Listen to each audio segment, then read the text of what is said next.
অনেক দিন আগের কথা। একটা বনের পাশে একটা নদী ছিল। সেই নদীতে একটা বোকা কুমির বাস করত। আর বনের ভিতরে থাকতো এক চালাক শেয়াল। শেয়াল প্রতিদিন নদীতে জল খেতে যেত এবং কুমিরের সাথে গল্প করত। কি খবর কুমির ভাই? দিনকাল কেমন যাচ্ছে? এই চলছে। তা তোমার চাষবাসের খবর কি? আমি তো খুব ভালোই আছি। এবছর আমার চাষবাসে বাম্পার ফলন হয়েছে। সারা বছর খেয়ে দেয়ে যা বাঁচবে সেগুলো বিক্রি করে অনেক টাকা পাওয়া যাচ্ছে। তা একদিন এসো না ডাঙায় আমার চাষবাস দেখতে, কি চাষ করছি। হ্যাঁ হ্যাঁ, একদিন তো যাব তবে। এই যে কুমির ভাই, মন খারাপ কেন? সব ঠিক আছে তো? আর বলো না ভাই, নদীতে দিন দিন এত মাছের সংখ্যা কমে যাচ্ছে যে দিনের একবেলাও খাবার জোটাতে পারছি না। মনে হচ্ছে আমাকেও তোমার মতো ডাঙায় গিয়ে চাষবাস শুরু করতে হবে। তাহলে আর দেরি করছো কেন? চলো দুজনে একসাথে চাষবাস করি। আমি তো চাষবাসের কিছুই জানি না। তোমাকে সে চিন্তা করতে হবে না। আরে আমি তো আছি নাকি? তুমি শুধু শ্রম দিয়ে যাবে আর আমি বুদ্ধি দিয়ে যাব। কেমন? কুমির শেয়ালের প্রস্তাবে রাজি হয়ে গেল। সে ডাঙায় উঠে এলো। তারপর শেয়ালের কথা মতো পুরো জমিতে হাল চাষ দিল। জমি চাষের উপযুক্ত করলো। তখন শেয়াল বলল, তা ভাই কুমির, চাষবাস যে করবে, তা ফসল হলে তুমি ফসলের কোন অংশটা নেবে? উপরের অংশটা না নিচের অংশটা? কুমির চিন্তায় পড়ে গেল। সে আম, কাঁঠাল সব ফল গাছের উপরে হতে দেখেছে। তাই সে ফসলেরও ওপরের অংশ নিতে চাইল। চালাক শেয়াল তখন বলল, এখন তো আলু চাষের সময়, আর আলু চাষের দামও ভালো পাওয়া যাচ্ছে। চলো আমরা আলু চাষ করি। কুমির শেয়ালের প্রস্তাবে রাজি হয়ে গেল।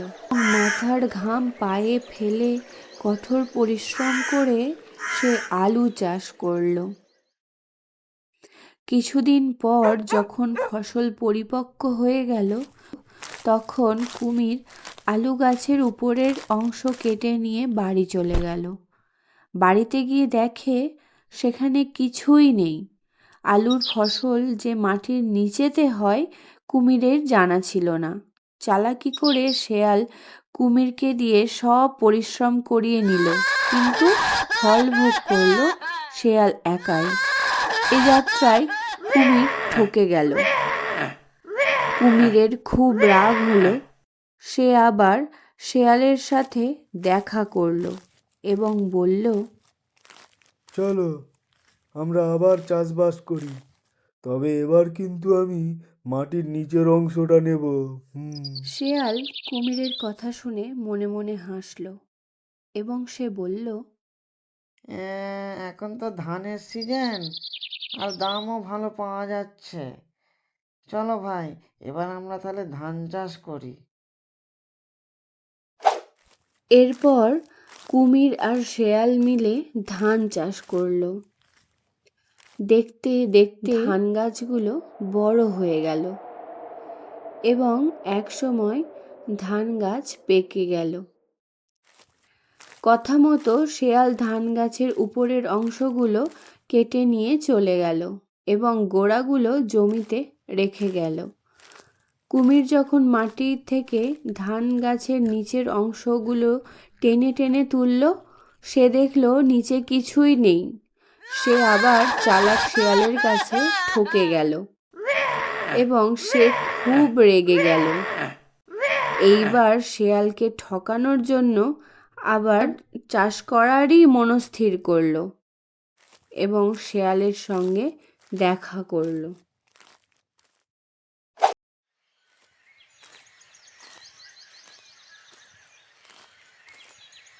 কি কুমির ভাই, কেমন আছো? এই চলছে। তা তোমার চাষবাসের খবর কি? এই তো কয়েকদিনের মধ্যেই নতুন ফসল লাগাবো আবার। আরে আমাকেও সাথে নাও। ঠিক আছে, তুমি সাথে থাকলে তো ভালোই হয়। এইবার কিন্তু আমি ফসলের উপরের অংশটাও নেব, নিচের অংশটাও নেব। তোমাকে শুধু মাঝের অংশটাই নিতে হবে। এই শর্তে যদি রাজি থাকো তবেই আমি তোমার সাথে চাষবাস করব। এই কথা শুনে শেয়াল মুখ হাসলো এবং বলল, হ্যাঁ, সেটা তো ঠিক আছে। তো এখন তো আখের সময়, চলো তবে আখ চাষ করি। শেয়াল ও কুমির মিলে যথারীতি আখের চাষ করলো এবং একটা সময় গাছগুলো বড় হয়ে গেল। একদিন সকালে কুমির ও শেয়াল সেখানে উপস্থিত হলো। শেয়ালের জন্য আখের মাঝের অংশটুকু রেখে উপরের ও নিচের অংশটা কেটে বোঝা করে কুমির চলে গেল। নদীর ধারে নিয়ে গিয়ে কুমির যখন আখের আগাগুলো চিবোতে থাকলো, তখন দেখলো সেগুলোর স্বাদ পানির মতো, আর নিচের অংশগুলো খাবার যোগ্যই নয়। তখন সে ফিরে গেল শেয়াল কি করছে দেখার জন্য, এবং দেখলো শেয়াল মিষ্টি আখগুলো খুব মজা করে চিবিয়ে চিবিয়ে খাচ্ছে। এতক্ষণে কুমির তার নিজের ভুল বুঝতে পারল। প্রথমবার ঠকার পরে সে শেয়ালের সাথে যদি আর চাষবাস না করত, তাহলে পরে দুবার তাকে আর ঠকতে হতো না। এরপর কুমির আর কোনো দিন চালাক শেয়ালের সাথে আর কোনো কাজ করেনি। তো বন্ধুরা, এর থেকে আমরা কি শিখলাম? যে আমাদের একবার ঠকায় তাকে দ্বিতীয়বার বিশ্বাস করা বোকামি ছাড়া আর কিছুই না।